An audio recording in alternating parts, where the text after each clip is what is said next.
Obrigada. Bom dia. Bom dia, senhoras deputadas. Bom dia, senhores deputados. Bom dia, colegas de mesa. Bom dia a todos que nos acompanham, todos e todas que nos acompanham. Meu nome é Fernanda Drummond e neste ato eu estou representando a Conecta Direitos Humanos.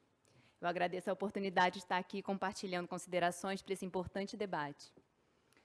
Diante da vasta contribuição que eu acredito que essa mesa tão maravilhosa já vai trazer para o debate, eu vou aqui me ater a uma perspectiva da sociedade civil brasileira, mais especificamente de organizações de direitos humanos, sobre um cenário mais amplo do Brasil internacionalmente. Bem, nos primeiros 3 meses do ano, temos testemunhado uma explosão de resgate de trabalhadores em situação análoga de escravo, que representa a mais alta taxa de resgate nos últimos 15 anos. Brasileiros e brasileiras têm assistido às notícias que chegam sobre os produtos que consomem, sobre os lugares que frequentam e até mesmo sobre os eventos que vão, sem entender direito o porquê, de repente, dessa grave crise social. Mas de inesperado, esses números não têm nada. E ainda que explicar tal razão não seja uma tarefa fácil e muito menos possível diante desses breves minutos de fala que tenho, considero essencial tocar em pontos extremamente sensíveis para esse debate. Primeiro, a escravidão em suas formas análogas e contemporâneas tem origem e consequência na pobreza, na desigualdade e na exclusão social. A atual crise política e econômica que se abateu sobre o Brasil trouxe impactos importantes e negativos na flexibilização da proteção dos direitos humanos e trabalhistas. Mas nem todas as reformas precarizantes realizadas foram suficientes para superar a crise econômica brasileira. O desaparecimento de postos de trabalho e o enfraquecimento da proteção social intensificou os problemas vivenciados pela maioria da população, contribuindo para o aumento da desigualdade e da fome no país. Os números demonstram a gravidade da situação. Mais de 120 milhões de brasileiros não têm atualmente acesso pleno e permanente à comida. Todo esse cenário aumentou o número de trabalhadores e trabalhadoras mais suscetíveis ao aliciamento ao trabalho escravo. Segundo a OIT, a pobreza é o principal fator de escravidão contemporânea no Brasil, por aumentar a vulnerabilidade de significativa parcela da população, tornando-a presa fácil dos aliciadores para o trabalho escravo. Afinal, na falta de alternativas e oportunidades reais de recursos, não há escolha, mas apenas uma luta por sobrevivência. A questão hoje está entre morrer de fome, por falta de trabalho e proteção social, ou deixar-se explorar brutalmente a si e se submeter a si mesmo e a sua própria família a condições indignas de vida, simplesmente por um pedaço de pão. Infelizmente, o número de pessoas dispostas a se sujeitar às mais inumanas formas de exploração vem aumentando cada dia mais.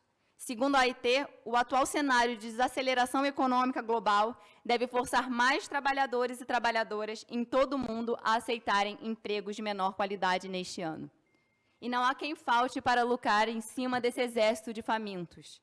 Só em 2023 já foram mais de 900 resgatados.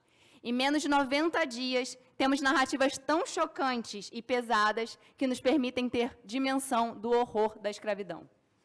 Mas muitas histórias semelhantes, vivenciadas por centenas de outros trabalhadores, estão ocorrendo nesse exato momento. E o Estado brasileiro simplesmente não teve a capacidade de resgatá-los. Segundo, a história do Brasil não pode ser ignorada neste debate. Em 13 de maio de 1888, o Brasil se tornou a última nação do Ocidente a abolir formalmente a escravidão. 135 anos depois, estima-se que mais de 300 mil pessoas ainda sejam vítimas de condições análogas à escravidão neste país. Em comum, o fato dessa imensa maioria de trabalhadores serem negras e trabalharem em cadeias globais de valor, o que por si só já demonstra que o país segue, em pleno século XXI, atado a uma lógica escravocrata e colonial. E dentro dessa lógica, é preciso reconhecer que alguns grupos sofrem o impacto da escravidão mais intensamente do que outros. São eles os jovens, pobres, não brancos, sem acesso à educação do norte do país. Este fato foi, inclusive, expressamente destacado pela Corte Interamericana, por ocasião da condenação internacional do Brasil, em 2016, no famoso caso Fazenda Brasil Verde. Neste, que foi o primeiro caso em que o Estado foi condenado por trabalho escravo, a Corte expressamente reconheceu a existência de uma discriminação estrutural histórica e determinou a responsabilidade internacional do Estado brasileiro por perpetuar esta situação. Sim, o trabalho escravo no Brasil ele tem um perfil definido, e isso não pode ser ignorado nos debates sobre o tema. Terceiro, o contexto atual do país revela uma série de lacunas legais e políticas que têm contribuído para a perpetuação do trabalho escravo.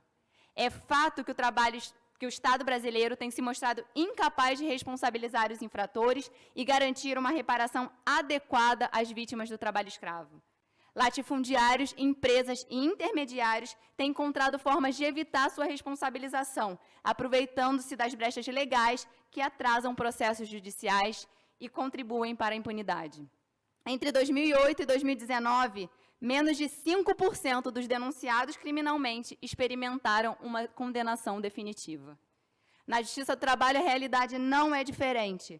Pesquisa acadêmica realizada agora em 2022 concluiu que as cortes trabalhistas deliberadamente silenciam sobre o enquadramento do trabalho degradante como trabalho escravo, o que revela que os magistrados do trabalho continuam apegados ao conceito colonial, não tendo incorporado a noção de escravidão como violação à dignidade da pessoa humana. É evidente que o nosso sistema de justiça tem relutado em atribuir às vítimas a sua necessária relevância e é conservador em reconhecer e validar indenizações justas o suficientes para promover a alteração coercitiva do comportamento desses perpetradores. A média do que um trabalhador recebe por ter sua dignidade violada em um dos crimes mais antigos e bárbaros da humanidade não chega, por vezes, ao valor do que é recebido como indenização por um atraso de voo ou pela entrega de um produto. A realidade é que o trabalho escravo no Brasil compensa. Outro problema se refere ao âmbito legislativo. Alguns projetos de reforma legislativa particularmente danosos à proteção dos trabalhadores têm sido regularmente discutidos sem qualquer participação popular, especialmente das entidades sindicais e dos órgãos e entidades públicas que combatem as irregularidades trabalhistas. Um exemplo preocupante são projetos de lei que alteram o conceito de trabalho escravo previsto no Código Penal brasileiro, restringindo a hipóteses de restrição de liberdade. A proposta de alteração vai contra o entendimento da OIT, que entende que o conceito brasileiro de trabalho conceito brasileiro como bom e adequado às formas contemporâneas de escravidão. A omissão do Estado brasileiro em legislar e aplicar algumas normas de proteção já existentes também é outro problema. A Emenda Constitucional 81, aprovada em 2014, que incluiu uma previsão constitucional de desapropriação nas propriedades em que forem encontradas trabalho escravo, até o momento não foi regulamentada e nem, portanto, aplicada. A Lei Estadual 14.946, de 2013, do Estado de São Paulo, também aqui já comentada, não foi até hoje também aplicada. Nunca teve nenhum efeito prático, nenhuma inscrição de contribuinte jamais foi cancelada ou removida do cadastro de tributos. E esse histórico ele é ainda agravado e alimentado pelo atual déficit de pessoal e de orçamento da fiscalização do trabalho, que não é suficiente para alcançar todas as regiões, principalmente as mais remotas, o que tem dificultado o monitoramento e o cumprimento das normas trabalhistas. Sem uma fiscalização constante e com baixas indenizações, a tendência de empresas e empregadores em qualquer setor econômico será relaxar e negligenciar a observância de direitos. Os dados sobre a projeção de trabalhadores resgatados são alarmantes. A OIT estima que, caso se mantenha essa incidência, serão 4.000 resgates até o final do ano, o que representa o maior número em 20 anos. E esse quadro só terá a capacidade de ser alterado se medidas conjuntas forem adotadas.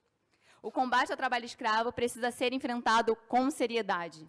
Situações recentemente noticiadas não são casos isolados, mas práticas recorrentes que envolvem redes muito mais complexas do que podemos imaginar.